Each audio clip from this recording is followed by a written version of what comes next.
Hello, welcome to Our Kids, brought to you by the Jefferson County Public Schools.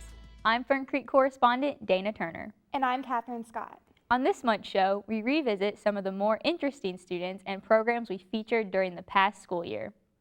A select group of students in our 5-star career-themed high schools underwent intensive training to become JCPS ambassadors. It was a chance to showcase their knowledge and demonstrate pride in the district. And then you've got a really nice metal name tag with your major on it and your name and your school. This is a 5-star ambassador program, and we got chosen, I got chosen by my counselor. And it's just where you learn about leadership and how you can apply what we learn here to our schools. Take a minute to read it over. Any color, doesn't matter. We have a group of about 75 students, approximately 5 per the career-themed high schools.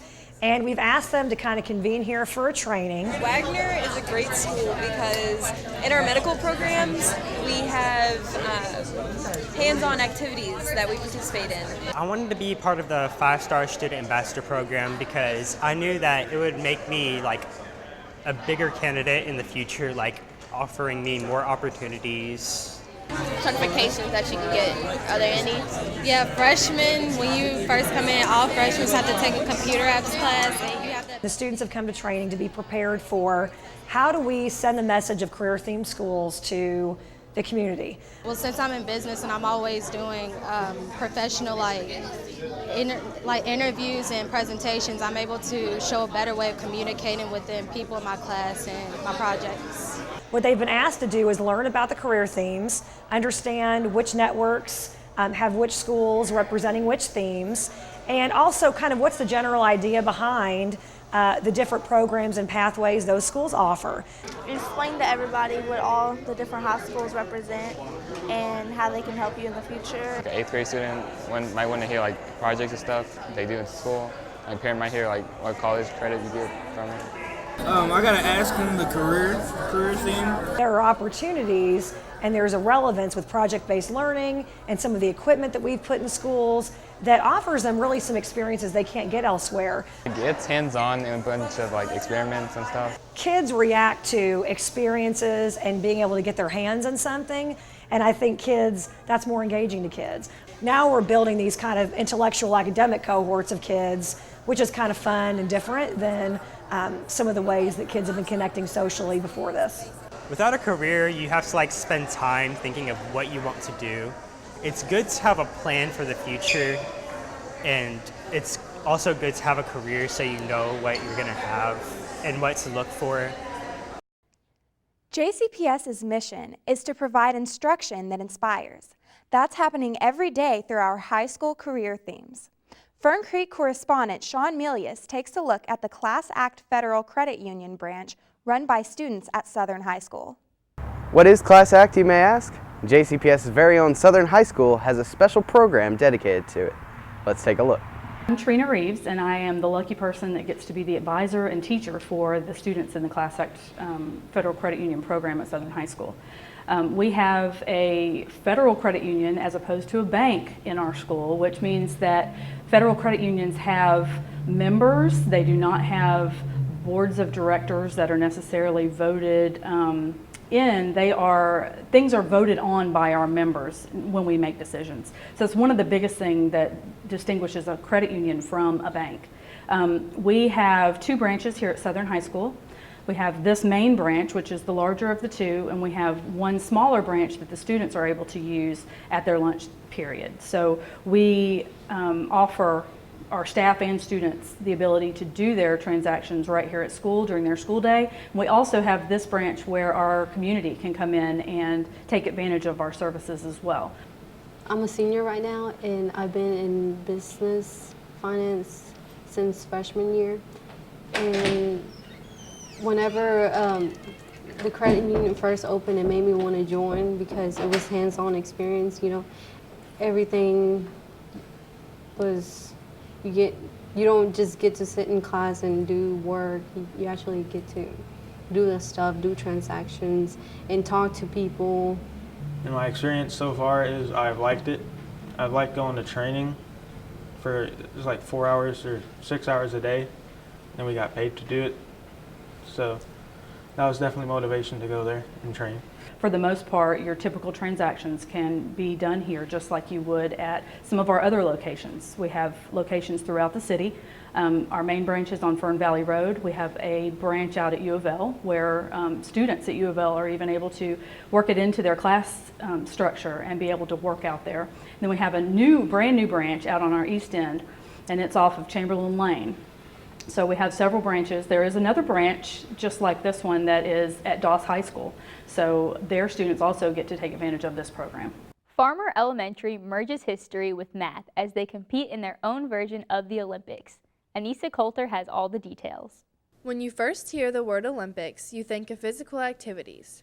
However, students and staff at Farmer Elementary have put their own spin on things. Student teacher Emily Walls and other staff members created a way for students to work out their minds while competing in friendly mathematic competitions called the Math Olympics. When students arrived, they received an event card with instructions on where to go and the 5 different events they would be participating in. Each of the events were based on standards that the students had been learning in the classroom throughout the year. I definitely think that these events are really great and they really help children's learning. They make me want to learn by showing, it's learning in a fun way. The activities were challenging, and I think my favorite event was the curling. There were these targets, and they had numbers on them, and you just had bean bags, and you had a fake thing that you would just do this, and it would go, you would push the bean bag, and whatever number it landed on, that was the number, and then you had to do it again, and then you had to multiply the 2 numbers you landed on. As students completed the events, they were awarded with a sticker on their event card. Once they received all 5 stickers, they were able to pick out a medal and stand on the podium with the school mascot in front of friends and family to take a Math Olympics championship picture. I really liked the broom hockey. The one that I thought was pretty challenging was the one where you had to dance around. The activities were a little bit challenging, and my favorite event was broom hockey. In the Math Olympics, my favorite event was probably the broom hockey thing, because you roll the dice, and whatever card you get, if you get a 5, you have to sweep that number into the whatever equals 5 into the spot, into the basket. And it was a little challenging because I had to figure out the multiplication facts and division facts. I think it was challenging because you had to figure out and look at all the math problems and try to find out what all of them were. For Our Kids, I'm Fern Creek correspondent Anissa Coulter.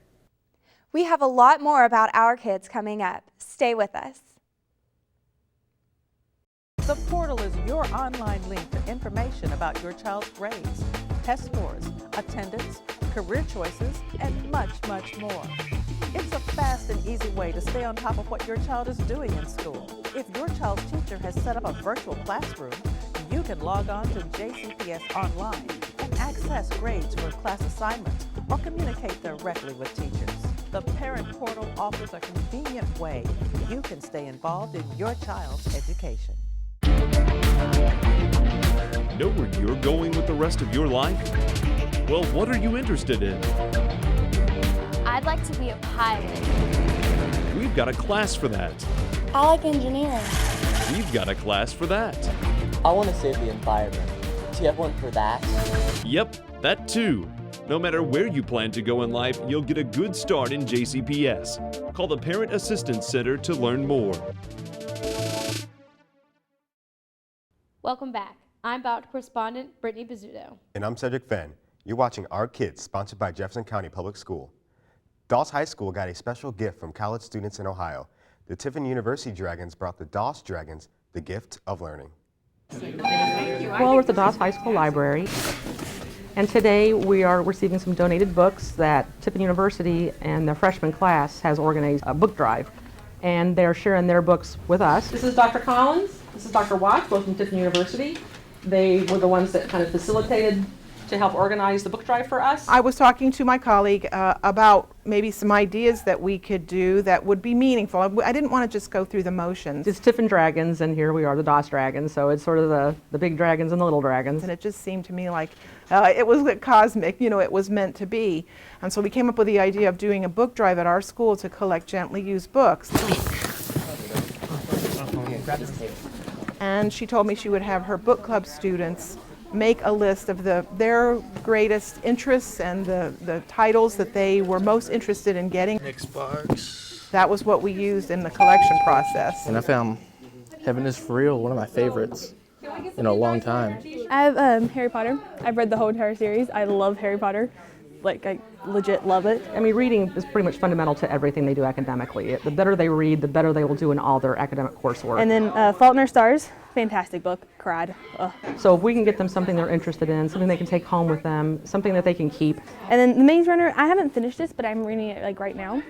And it's really good. This just gives them more of an opportunity, more accessibility to the book. It's good to be a reader because it's fun, entertaining. Like, if you get into a story that's so good and it's just like out of this world, it gives people an escape. Like, if you're going through a hard time and you read a book that is about like witches, or you read a book that's like vampires or something like that, it gives you an escape, so you just get out of your life and you get to be into the book. Most of these things that you can read are about past life experiences. You can learn off of this. Maze Runner right here. Yes. Writing and reading are self-teaching, self-learning processes. I want you to use all of the resources that are available, and there's a lot of different ways. One of the parts of our school's vision and mission is that our students become lifelong learners. I've heard it's really good, but I've never read any of them. Awesome. I love books. I do. I love reading books. I like reading a lot. And so I think it's like really, really awesome that we got these mini books. It means a lot to me, knowing that people care about other schools. Like, we want to tell our friends about it. If we find a movie that we really like, we want to tell our friends about it. If we find a book that we really like, we want to tell our friends about it. And to meet someone to say, oh yes, I read that book and I really enjoyed it, or even I saw that movie, it gives us common ground then to talk about the same struggles, the same fears, the same joys that we all go through, and I think it helps us to make connections with humanity through that process. Like, when you look through them, you can tell they've been read. Like, their spine is bent, and some of their pages are like bent and torn and kind of ragged a little bit. So you can tell that somebody loved that book so much that they read it multiple times. And I feel privileged that we actually got to have it. And yeah, getting all of that, it's just amazing. 1, 2, 3. Dragon Nation! He made a living with his hands, catching touchdown passes. Recently, former NFL, U of L Cardinal, and Super Bowl MVP Deion Branch lent a hand to students at Englehart Elementary. There you go. You gonna be able to carry all this? Today is a Blessings in a Backpack distribution. There you go. It's something that here at Englehart we do every Friday or the last day of the school week. They've been doing it for 5 years. This year is the first year that we've ever fed our entire school, which is 440 students. We started with 62, then 63, then 65, then 220. So this year we're at 440. You ready? All right. The purpose of the program, just like a resource center, we remove the barriers to prevent kids from being successful at school. And one of the issues is attendance. So the food helps to feed them over the weekend, so they come to school on Monday ready to learn. You're welcome. Do you play football? Yes, sir. I did. You gonna play football? Today is a day with Deion Branch. He came in to help distribute Blessings in a Backpack. Reached out to the organization, Blessings in a Backpack, and they asked whether it was okay for me to stop by. Blessings in a Backpack contacted me and asked if it would be okay if he came and made a donation to us, and I said yes. And why not? I have to. I mean, it's over 300-400 kids at this school. Just giving back, something that I think we all should be doing. So I don't think it's really nothing that I'm doing so special. There you go. You're welcome, baby. Thank you. Yes, sir. There you go. You're welcome. Half of these kids wasn't even born, you know, when I started my career. Well, all of them, actually. Let's not even say half, all of them. But it's a great thing. I'm just glad to be a part of it. It's always about giving back. This is what's important. I think the things that we do on the football field, that stuff is okay, but this is what it's about. I would say if you can affect one kid, it's a great thing. I just pray that everyone give back. That's what it's about. Thank you. You're welcome. They look forward to blessing the backpack. I usually set it up on Thursdays before I leave, and when they see it, they're excited about Friday. So then again, it helps with attendance too, because they know that when they come on Friday morning, they're going to receive their blessings, because that's what they call it. I believe that you feed one child at a time, and a child who is hungry cannot learn. So by giving them for some it's a supplement, but for some it's all they have to eat on the weekend. Many of our kids choose to serve their country in the military after graduation. Well, imagine being forced to become a fighter as a child just to stay alive. A best-selling author visits Ballard High School to tell his story as a child soldier. Correspondent James Scharf explains. It's not every day that a high school library packed with students is silent. That's because of the guest speaker whose teen years are worth hearing. The point that I wanted to make, particularly for me, the writing came about through a series of frustrations, through a series of ways to explain to people who I was and where I was coming from. Ishmael Bea was just 13 and living in Sierra Leone when he was forced by his government to be a soldier. He eventually was rescued and arrived in the United States. The details of his life became a memoir called A Long Way Gone. The book was read by students in English teacher Nikki Fisher's class. I hope they take away from this book and this experience that there's a whole world out there, and there are a lot of people experiencing things that are very different than what we experience here in America. And I hope that through this book they're able to learn more about the world around them and how they can make a difference in that world. If you give somebody an opportunity, real opportunity, not just a pretense of it, they will rise to the occasion. And pretty much what I took away from it was that anything's possible, and his inspirational speaking of how he overcame what he dealt with and just decided to never give up. The one thing that stood out to me when he talked today was his explanation on how he got over drugs and the whole issue with just trying to move on and be strong about what he's been through and how he did it and how he overcame the things that he went through. You live in this world, you have an obligation to know what's going on, and with that information to choose what you can do about it. Ishmael Bea is now in his 30s. He hopes his book enlightens students to life in other parts of the world. I'm Ballard correspondent James Scharf for Our Kids. Don't go away. We've got a lot more stories about our kids coming up. Both my parents have diabetes. Students really think that they are sort of invincible right now, and it's something that they'll think about in the future. I think that it's the actions and the decisions that we make right now that will really help us in the future, and that will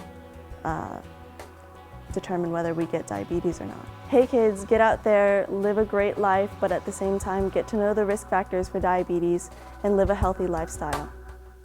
The portal is your online link for information about your child's grades, test scores, attendance, career choices, and much, much more.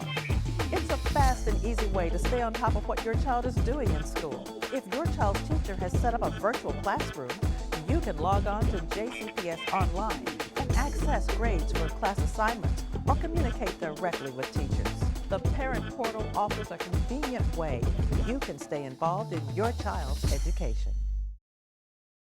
Welcome back. I'm PRP correspondent Alicia Coyle. You're watching Our Kids, sponsored by Jefferson County Public Schools. Legos might be fun and games for most kids, but the Lego League team at Mazik presented an important learning experience. The group competed in a statewide competition where they learned about persistence and teamwork. This robot is going to go turn here, and it's trying to end up exactly where the arm is open. I go to Mazik Middle School, and this club is Robotics Club. It is a competition team. We are competing in 2 different competitions, and the one we're focusing on right now is called FLL, First Lego League. 2 FLL teams, Team Red, Team Black. Each team is made up of 6 kids. What it does is we use engineering, science, problem solving, and decision making to enhance our education. Yeah, It's broken down into 4 components. The robot game, which is where the robot does little missions that they have to solve and get points. What our robot has to do is get behind this line right here and launch a ball into here. And it's actually a lot more difficult, and we can't really touch our robot when it goes up here. It has to do it on its own. We don't come in there with like a remote control and control it. It needs to all be preset beforehand. There is the research component. We have to get as many missions done in 2.5 minutes. They have to work on core values, which is learning how to work as a group and a team. And we all work together. No, it was 1.2 at first. I changed it to 0.2. Oh, you did? Yeah. Oh, I'm glad we have a team because I probably would have flunked if it was just me. So I'm glad we have everybody doing different jobs. And the 4th component is technical design. How did they build the robot? How did they think about solving the specific missions? What did they do to get the robot to work? This is the basic format except for our third modal. We put it upright. That way we could have a long reach arm that can move a lot. 2 driving powers in the back. That way it makes it easier to turn. And then we have 2 swivel wheels because there's actually a lot of pressure right here. Move that. They are problem solvers, and that's basically what this club is all about. Getting the big problem. Does that look like what? No. Breaking it down into smaller problems and breaking that even down into smaller until they can get that solved and then bring it back to the bigger picture, which is really kind of tricky for middle schoolers. I'm able to cooperate with my peers and other people more, and I'm also able to think quickly and critically and to make decisions that is the best without having too many errors on the way. The thing is, you can't just pick the easy way because we also get tested on how difficult, how complicated our program is and how effective it is. And a lot of times it's really hard. Have you saved this? Well, we definitely use the problem-solving engineering process to solve all our problems. And we go through the test and modify, failure after failure after failure. It's really nervous. Like you never know because it's just a robot. It could make any mistake. Then finally we get success, and it's like so rewarding and awesome. At the end, like when we get our final results, it's really fun. All this is really trial and error. Every time we make a mistake, our robot gets a low pedal. And so that way we don't make that mistake during the state competition or the regional competition. I've been doing robotics, me personally, since elementary school, and I just wanted to do that again in middle school because I really liked it. But a lot of these guys, they're just in here because they're really good at engineering, and it's just a lot of fun. I can't say how much I'm so proud of my students. They're awesome. They represent Mazik the best ideal way that you could think of. I mean, they go out there and they shine. I mean, they stand up tall and straight, they talk like little professionals, and they know their stuff.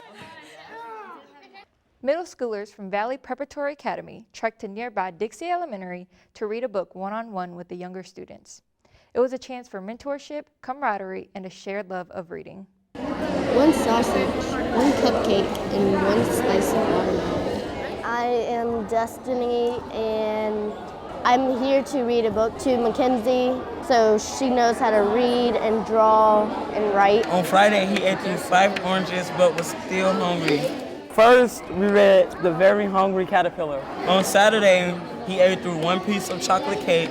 This is part of my K-TIP project. I'm a first-year teacher. Did you find this word? What word is this? We have to do some type of leadership project, so I chose to work with a local elementary school, Dixie Elementary, and my kids, my 7th graders, are teaching the kindergartners at Dixie Elementary vocabulary words. After we read the book, he had to find the definition of the word nibbled and cocoon. She said nibbled and cocoon, and then she had to put a sentence of nibbled. So the first time I just read through it to let him get a feel of it. Then the second time, I wanted him to see if he could find the words. And she did. Before they come over, we have 5 books that they're going to read throughout the year. And the 7th graders read the book, they look at the vocabulary words, they collaborate with the teachers at our school. We have Click, Clack, Moo Cows That Type, Pete the Cat, I Love My White Shoes, and Llama Llama Red Pajama. The caterpillar ate. Well, my kindergartners were very excited about it because they just like to be around people. The 7th graders, I don't know if they knew what to expect, being with kindergarten students. My kids last time, they responded so well. Ever since they've been begging to come back. The younger kids, you know, it's a time for them to interact with the older kids, getting someone that they can almost like look up to. And I've focused on that a lot with my kids, you know. These kids look up to you. One Sunday morning, the warm sun came up and popped. So that's helped with our behavior as well. It was fun. I have 4 younger sisters and brothers, so I'm used to it. It was just, I didn't know if I was like, because I had never worked with somebody that wasn't my sister or brother. So like, I was still kind of nervous. Some of them were very, very excited to work with the younger kids, and some of them were very nervous. Like, I don't know how to act with a little kid. So it's kind of teaching them social skills as well. So the ones that don't have younger brothers or sisters or anything like that, they're getting to interact with younger kids. So. It adds variety, and the kids want to impress. And when you have someone that you don't know, you want to show them the things that you can do. And it's really exciting to have an adult come in and read to you if you're a kindergarten student. It's just something special. You know, you get into the same routine, you have the teacher and the same kids, and you have something new and exciting. So it's just a good opportunity to meet someone new and develop a relationship with someone older than you. They look up to us, they do some people know. They think they're a big deal. The Olmsted Academy South Girls Chorus premiered a newly commissioned composition by renowned composer Ruth Elaine Schramm. The piece was written with an emphasis on women in history and women in music. Let's take a look at the event. We are here to celebrate Women's History Month and Music in Our Schools Month, which is the month of March. So we are celebrating women in music, women in visual art, women in science, women in math, basically any field. We are celebrating the women that are the pioneers in that field.